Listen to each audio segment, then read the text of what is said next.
Hey, Yambin! Memories of Murder, the chilling true crime that shook Korea. This film isn't just another crime thriller, it's the pinnacle of Korean crime cinema. A true masterpiece of restricted releases, not because of flashy effects or action-packed sequences, but because the mere mention of its name commands respect. This is the one and only film made for killers themselves. Memories of Murder. Compared to this, the usual crime scenes of murder and dismemberment seem almost tame, because this killer will show you what true brutality looks like. Each time he strikes, his victims endure unimaginable torment before meeting a gruesome end. No more delay, the film begins. Another victim has been found in a rural village in South Korea. A young woman, brutally assaulted and murdered. Her body curled up in an eerie position, covered in insects, her hands tightly bound with bandages. The suffering she endured before death is beyond imagination. As similar cases pile up, the police remain clueless. Detective Do-man, desperate for a lead, resorts to gut instinct, rounding up anyone who looks suspicious.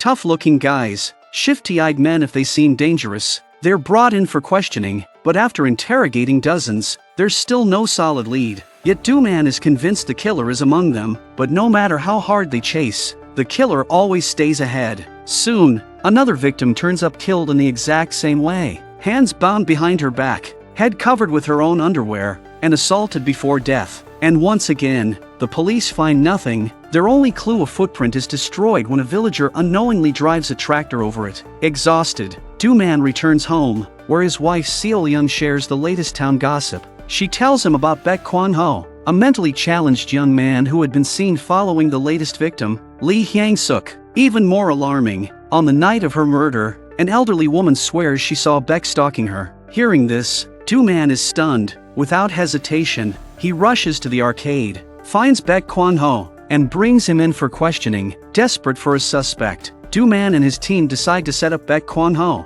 but despite his intellectual disability, Baek is firm he won't admit to something he didn't do. Do-man, however, isn't convinced, so he lets his colleague handle it by beating Baek into submission. They aren't after the truth, they just want a confession. To seal the deal, they steal Baek's shoes and press them into the crime scene soil, faking a footprint, snap a picture, and just like that they have their evidence. Back at the station, they drag Baek into the interrogation room. With the fake proof in hand, they push him to confess, but no matter how much they threaten or coax, Baek refuses. To them, he's the prime suspect whether he did it or not, so they take him deep into the mountains, forcing him to reenact the crime. Then something shocking happens. Baek starts describing the murders in chilling detail. Every gruesome step, every moment of horror told as if he had witnessed it firsthand. Do-man and his team freeze. Did they just force a confession, or did they actually catch the killer? Even the new detective, Tae-yoon, starts to believe Baek might be guilty, but at the critical moment, Baek suddenly said, "I don't know anymore." Frustrated, Do-man's partner kicks him to the ground. To them, Baek has to be hiding something. And yet, regardless of the doubts, one thing is clear: they believe they've finally caught the killer. The entire police station sprang into action, calling reporters, setting up staged crime scene reenactments, even making someone dress up as the victim, Lee Hyang-suk, to force Baek Kwang-ho to confess once again. But the new detective, Tae-yoon, wasn't convinced. His hands had been severely burned in a fire, leaving them too weak to tie anything tightly, yet the victim's bindings were firm. Expertly knotted, determined to prove his point, Tae-yoon drove straight to the first crime scene. By the time he arrived, the area was packed with villagers and reporters, all eager to witness the dramatic crime reenactment. But Tae-yoon cut through the crowd and declared, "This won't work. Baek Kwang-ho isn't the killer." He tried to explain to the chief,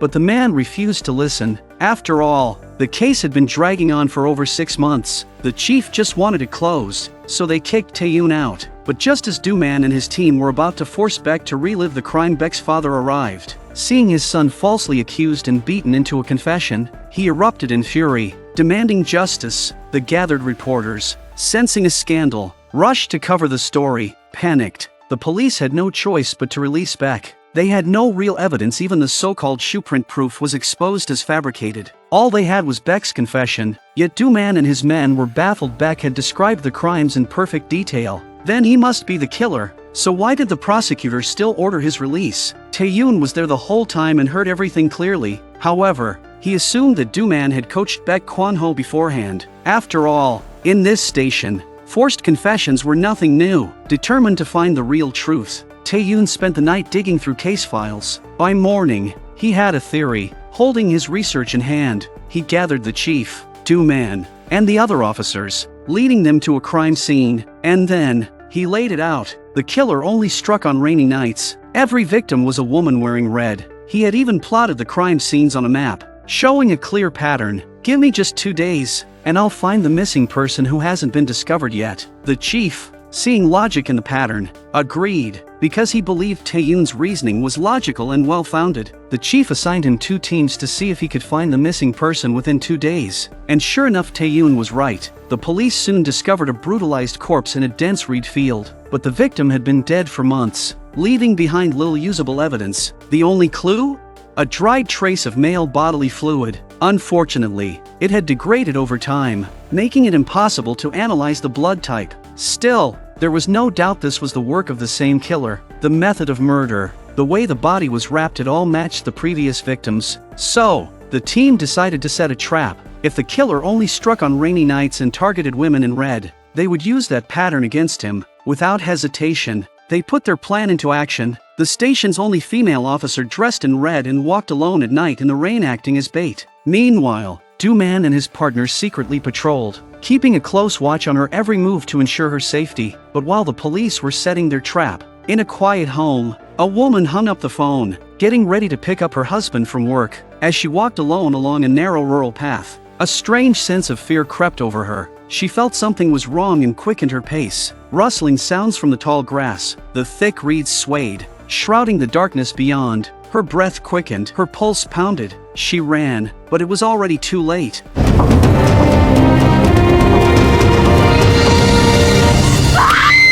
The next morning, police found her lifeless body, killed in the exact same way as the previous victims. This time, however, they finally captured the killer's footprints, but most of the prints had been trampled, leaving them with almost no usable clues. Since all the murders involved violent assaults, there should be at least some crucial hair evidence left at the crime scene. Yet, after investigating so many cases, they hadn't found a single strand of crucial hair evidence. A terrifying thought struck him. What if the killer had no body hair at all? The more he thought about it, the more it made sense. Just as they were deep in discussion, the station's female officer who had been serving coffee spoke up. She had just noticed a new pattern. After saying that, she handed everyone the latest records from the late-night music radio station. She revealed something strange. Someone had been repeatedly requesting the same song, and every time it was played, it was during a heavy rainstorm, perfectly matching the timing of each murder. Hearing this, Do-man burst into laughter, mocking the female officer. He sneered. "What? Did you read too many detective novels in school?" But Tae-yoon didn't think it was a joke. To him, data doesn't lie. There were simply too many coincidences for this to be random. So he asked the female officer, "Do you have the request postcards from the caller?" She explained that she had already asked the station, but they were too busy to provide them. Tae-yoon immediately sensed this could be the key to solving the case. Without hesitation, he rushed to the radio station to dig through their trash, hoping to find the postcards. But just as he started searching, a radio station staff member walked by and casually said, "It's already been sent to the landfill." But when he arrived, he was hit with despair. Meanwhile, Do-man was still obsessed with his hairless suspect theory. He decided to test it in the most ridiculous way possible, by going to a public bathhouse and secretly checking men's bodies to see who was completely hairless. In the end, he went home in frustration, seeing him in this ridiculous state. His wife, Seol-young, rolled her eyes. "If you're that desperate," she choked, "why not just visit a shaman? Maybe they can tell you where the killer is." To her shock, Do-man actually took her seriously. The next day, he tracked down a local fortune teller, hoping for supernatural guidance. Armed with a collection of criminal mugshots, he asked the shaman, "Can you tell me where the killer is and what he looks like?" Clearly, this so-called fortune teller was just a fraud. He handed Do-man a roll of yellow paper and told him to leave. Do-man took it as a sign and dragged his partner to the crime scene. There, he performed a bizarre ritual. He mixed ink with soil from the murder site, stirred it together, and poured it onto the talisman paper. Holding it up, he confidently declared, "Once it dries, the stains will reveal the killer's face." Yonku wasn't the sharpest detective. He stared at the paper with a mix of awe and doubt. But just as they were waiting for the paper to dry, something moved in the distance. Startled, both men dove behind a dirt mound. holding their breath. As the mysterious figure approached, Do-man was startled to realize it was Tae-yoon. Why was Tae-yoon here? For a moment, Do-man wondered if Tae-yoon, like him, had turned to superstitious methods to crack the case. But before they could question each other, another person appeared in the distance, holding a flashlight. They watched in eerie silence as the stranger pulled a pair of women's underwear from his pocket and carefully laid them on the ground. Then, in the dim light, he began doing something indescribable to them. Do-man was convinced this had to be the killer. He gestured for Yongku to move in for the arrest, but as Yongku stepped forward, he accidentally snapped a branch underfoot. The man's head shot up. Then he bolted. Tae-yoon and Do-man immediately gave chase, but they finally caught him and dragged him back to the police station. At the police station, the man firmly denied being the killer. "I was just looking for a little fun," he smirked. "That's not illegal, is it?" Do-man wasn't buying it. "Then why the hell were you doing it at a crime scene?" But without solid evidence, they had nothing to hold him on. So, just like with Baek Kwang-ho, they resorted to beating a confession out of him. The man, under brutal interrogation, broke down and started describing the crimes. Then, he mentioned the school bathroom. How did this man know about the school bathroom? A shiver ran through him because the only reason he knew about it was from a young girl who once told him that she had heard someone crying inside. He pressed the suspect for answers, but the man just scoffed. "Everyone knows about that bathroom. What's the big deal?" Tae-yoon wasn't convinced something felt off, so Tae-yoon launched an investigation and rushed to the school to search for clues. There, he ran into the same little girl again, noticing a wound on her waist. He kindly placed a bandage on it before heading to the girls' restroom. He carefully examined each stall, about to open one, when suddenly, a woman burst in. She screamed at him, hurling insults and chasing him out. But before leaving, she paused, thinking for a moment. "The bathroom? Nah, no woman cries in there." Then, as if remembering something, she added, "But up in the mountains, there's a woman who cries all the time." Do-man arrived at the house, hoping to speak with the woman sitting under the eaves, mending clothes, but she was extremely wary, like a frightened bird, unwilling to meet Tae-yoon. Then, Tae-yoon noticed something on the clothesline: red clothing and women's underwear. Immediately, he called in the female officer to help with questioning, suspecting that this woman might be the only survivor of the killer's attacks. After some persuasion, she finally recalled that terrifying night. She had read in the newspapers about how all the victims had died, so when she was attacked, she immediately realized she was as good as dead. To survive, she never dared to look at the attacker's face, believing that if she saw him, he would never let her live. Even when people passed by, she didn't dare to scream for help. Sure enough, the man spared her life, but she revealed a crucial detail: the attacker's hands were extremely soft, like a woman's. Hearing this, Tae-yoon rushed back to the station. Storming into the interrogation room, he grabbed the suspect's hands, only to find them rough and callous, completely unlike what the survivor described. 예시 풀어줘. 범인 아냐? 뭐? 조병순, 당신 범인이야? 예. The suspect had been beaten into a false confession, but Do-man refused to release him. After chasing this killer for so long, there was no way he'd let him go just because of Tae-yoon's word. The two detectives started brawling, and the furious chief, trying to restore order, lashed out at them. "Stop fighting!" The female officer suddenly shouted. "The radio station is playing that song again. The killer strikes again under the cover of rain."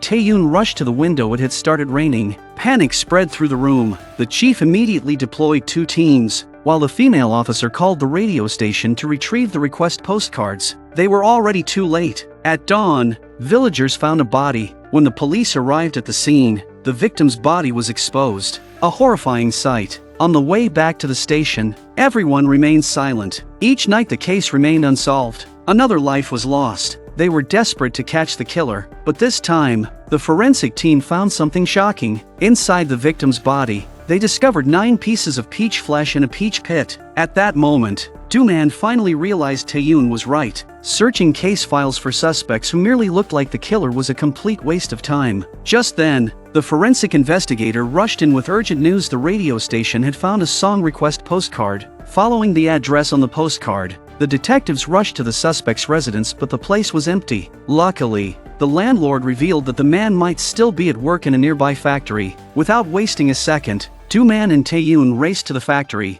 where the manager led them to the suspect. The man, soft-spoken and frail, didn't look like a murderer at all. His name was Park Hyun-gyu. Tae-yoon inspected his hands and they were perfectly smooth, just as the survivor had described. He moved to the city before the first murder took place. The timeline fit perfectly. They were certain he was the killer, but Park Hyun-gyu refused to confess, instead accusing Do-man and his team of using coercion and violence. Determined to break him, the detectives tried to provoke him into slipping up. But just as things reached a boiling point, Yong-koo suddenly kicked Park to the ground. The chief, furious, immediately reprimanded him. The police had already been accused of excessive force, and now reporters were watching them closely. The next day, Do-man and Tae-yoon sat at their desks, analyzing the case. Tae-yoon suddenly thought of Baek Kwang-ho. Are you absolutely sure you didn't coach him? How else could he describe the murders so perfectly? Do-man swore he didn't. Then, a chilling realization hit Tae-yoon. What if Baek Kwang-ho had actually witnessed the killer in action? Realizing this could be the key to solving the case, Do-man and Tae-yoon rushed to find him, but the moment Baek Kwang-ho saw them, he panicked and ran. With no other choice, the two sprinted after him. Fortunately, they finally cornered him against a utility pole. Do-man and Tae-yoon questioned Baek Kwang-ho, asking if he had witnessed Lee Hyang-suk's murder. Without hesitation, Baek confirmed that he had already told Do-man about it back in the woods. He then led them to the exact location by the haystacks near the train tracks, where he had hidden and watched the entire crime unfold. Do-man immediately pulled out a photo of Park Hyun-gyu and pressed Baek for an answer. Is this the man you saw?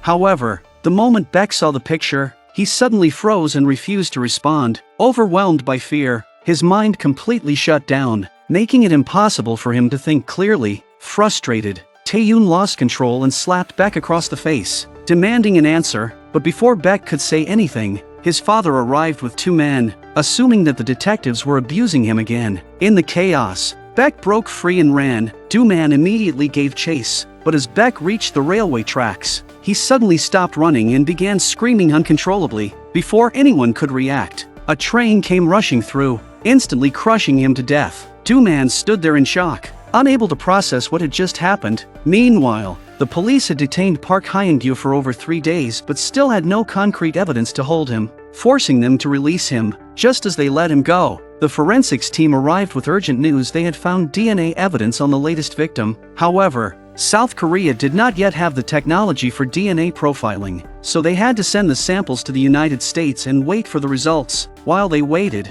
Tae-yoon took it upon himself to personally track Park Hyun-gyu, making sure he wouldn't commit another crime. But after days of constant surveillance, exhaustion took its toll. One evening, while Park was eating at a restaurant, Tae-yoon dozed off for just a second, and when he woke up, Park was gone. He spotted Park sitting on a bus, passing right in front of him, but it was too late. The next morning, another victim was found, and this time, it was the young girl Tae-yoon had met earlier, the one he had helped. Her waist still bore the bandage he had given her, and in her body, they found a ballpoint pen. Seeing this, Tae-yoon completely snapped. Overcome with rage, he stormed into Park Hyun-gyu's house, dragged him to the railway tracks, and brutally beat him. By now, he had lost all sense of control, consumed by his own fury. Just as Tae-yoon was about to take things further, Do-man arrived, holding an envelope from the US. Tae-yoon, certain that this was the proof they needed, tore open the report, believing it would finally confirm that Park Hyun-gyu was the killer. But the moment he read the results, his entire world crumbled. For the first time, Tae-yoon began to doubt everything. He had been so certain, so convinced that Park Hyun-gyu was the murderer. His mind refused to accept the possibility that he had been wrong all along. Trembling with rage and frustration, he raised his gun, ready to end it once and for all. But just before he could pull the trigger, Do-man stopped him. With no choice but to let go, Tae-yoon watched as Park Hyun-gyu, bruised and bloodied, vanished into the darkness beyond the tracks. Years passed, and Do-man had long left the police force to start a new life. One day, he found himself standing at the same drainage tunnel where the first victim had been discovered. Crouching down, he peered inside just as he had done all those years ago, but this time, it was completely empty. Just then, a little girl nearby asked him, "What are you looking at?" She continued, "Not long ago, another man was here too. He said he did something bad here a long time ago." Do-man froze. Slowly, he lifted his gaze and stared directly into the camera, a silent message to the killer. Justice may be delayed, but it will never be denied.